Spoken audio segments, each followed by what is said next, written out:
Here we've got some lions doing something unusual, movement during the heat of the day, but very quickly return to their normal behavior, which is doing as little as possible. You'll see one of the lionesses scratching around here in the sand, very similar to what your house cat does before it uses the litter box. Feline behavior stays feline behavior.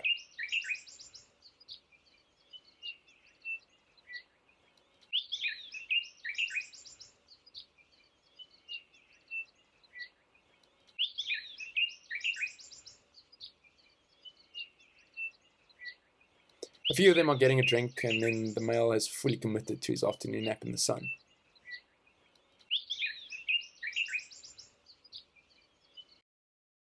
Now have a look at those vultures nearby, with their wings spread wide. You can see in the footage that the earth is clearly radiating some heat. So these vultures are just spreading their wings and preparing for liftoff.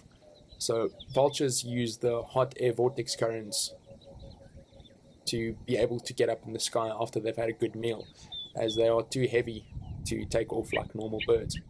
So quite typical behavior for vultures when it starts to heat up. A very old jackal taking a well-earned rest.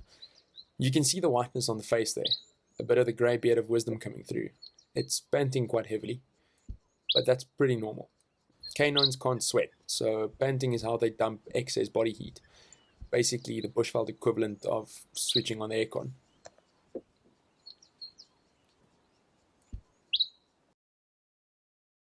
One of my most memorable sightings and most interesting animal behavior I've witnessed was while I was working in Balula Game Reserve in the Kruger.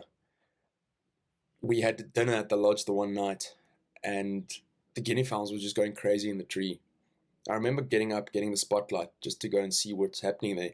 And as I shone the spotlight into the tree, this tiny little leopardess jumped out of the tree 2 meters in front of my face, landed on the ground with a guinea fowl in her mouth, looked me dead in the eye, and just turned around and jumped over the wall and carried on with her day. Over here we've got 3 female waterbuck, keeping a very close eye on us. Pretty standard behavior for most animals. Stare first and then decide later. They're just making sure that these strange humans in the metal box aren't a threat. Beautiful animals, and always a pleasure to see them this relaxed.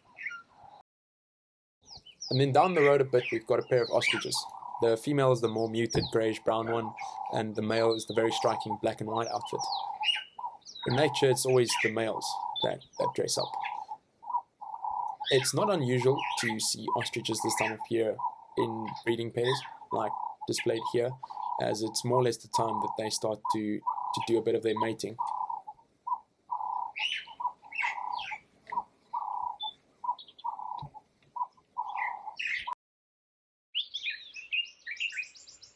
Now for all the birders watching, this is a bit of a treat. A brown-headed parrot, happily feeding away. They're small little things, about 20 centimeters, weighing less than 140 grams. Often confused with the Myers parrot, but this one's more brown and missing that splash of yellow on the head. Much more common across Mozambique and Eswatini, but still, around in South Africa, if you're lucky, very cool to see one like this.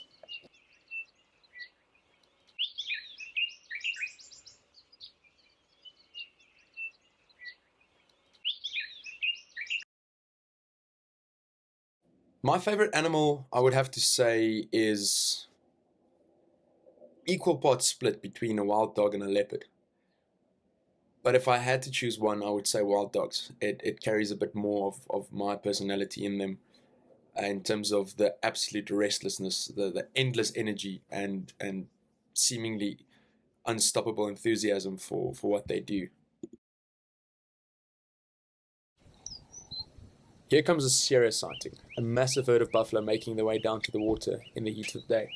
You can almost feel the excitement as they break into that little trot right at the edge. Buffalo love doing this. Cool off first, splash around a bit, and then settle into drinking.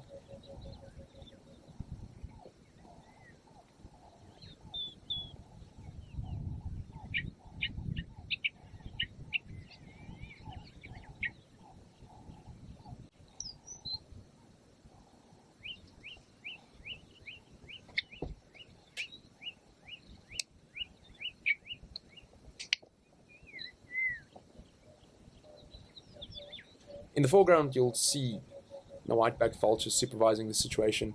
In Kruger, it's not unusual to find buffalo herds of about 100 to 200 strong, and sometimes 2 or 3 herds can come together at big water sources like this. Just an endless stream of buffalo.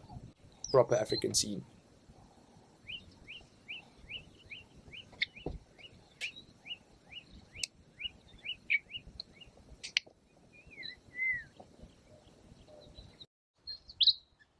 And here we've got 2 young hippos having what looks like a boxing match, but it's really just a bit of a play fight. You can see by their size, they're still youngsters.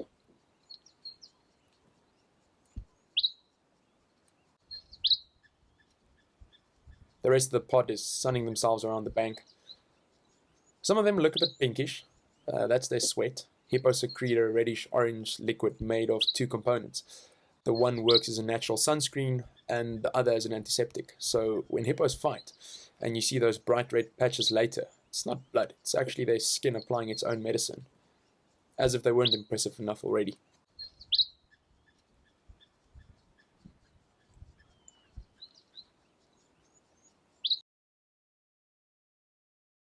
My guiding areas of speciality, I would say, is a lot centered around photography and spending probably as much time in the bush as possible, which is why I ended up doing more or less my own thing instead of being confined to lodge walls. I absolutely love spending 18, 19-hour days out in the bush, seeing how many cats turn up. Amongst other things, funny enough, while being such a very energetic person, I actually have a lot of patience, and I do appreciate birding as well. I keep a close list of species photographed, and out of the 990 odd species in South Africa, I'm already up to about 412. So that also is a big passion of mine, but a lot of this got driven by photography. Next up is the cleanup crew. Whiteback vultures doing exactly what they specialize in. Removing any chance of diseases by polishing off whatever's left. Their stomach acid is incredibly strong, strong enough to dissolve bone, which is why they can make short work of a carcass that even lions wouldn't take a second look at.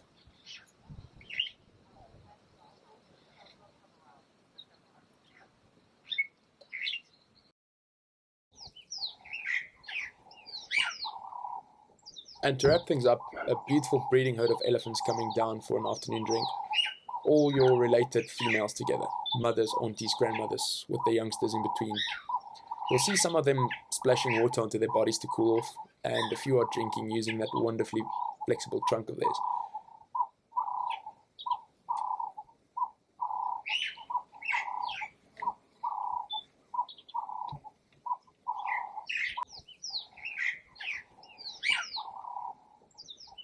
Back in the frame, there's a tiny calf on its knees, with its whole face practically in the water. When they're very young, they don't quite know how to operate that trunk yet, so they just dunk their faces straight into the water and drink with their mouths. It takes a bit of practice to figure out how that extra plumbing works.